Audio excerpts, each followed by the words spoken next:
name is Peter Clavers Otieno, and here is my action plan for each of the 3 students. Across all the 3 students, success will rely on consistent team coordination, clear routines, and regular progress monitoring that ensure each learner is supported both academically and emotionally, both at home and at school.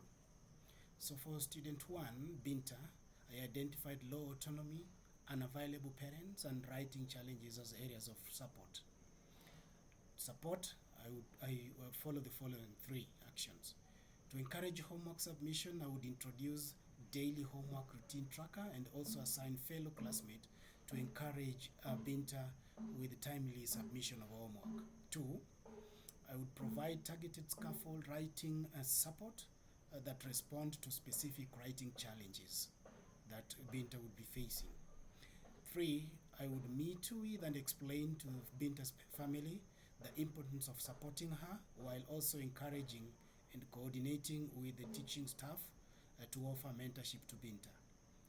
To monitor, I would follow the following 3: weekly tracking of homework and submission rates.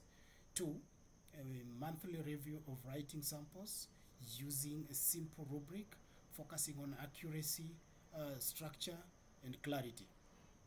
3, brief bi-weekly parent and teacher check-ins to assess the support given to Binta as well as the Binta's progress with independence. Student 2, Samuel, who is in grade 3, I identified high ability and behavioral challenges as areas of support and follow the following actions. For high ability and boredom, I would use differentiated instruction, including giving him additional tasks and challenging tasks within those additional tasks too. 2, I would agree with my fellow teaching staff and parents to set clear behavior expectations with a reward system, focusing on positive reinforcement and reinforcing respect, for example, and also empathy. 2, I would give Samuel responsibility, for example, taking leadership at the small group level.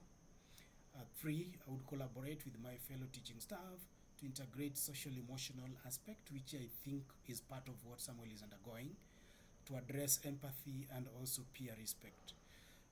To monitor Samuel's progress, I would use daily behavior tracker, which are narrowed to his focus, respect, and also ability to take additional tasks and complete.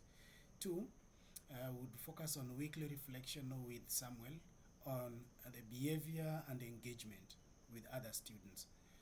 3, I would track completion of additional tasks and residual reduction in disruption over time.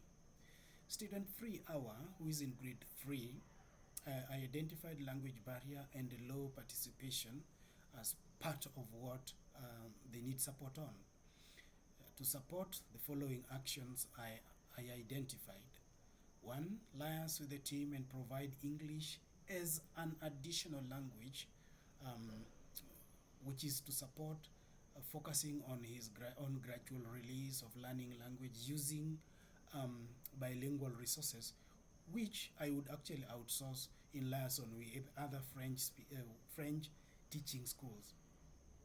2, I would use low-stakes speaking opportunities, for example, pairing Awa with a supporting bilingual peer, and also giving our tasks and responsibilities at the small group level. Would organize academic counseling meeting to explore our pathway options and provide clarity at the same time. Monitoring, I would focus on the 3, track incremental participation frequency in class, even small contribution. I would also use formative checks to assess comprehension improvement, albeit small pockets of growth and progress.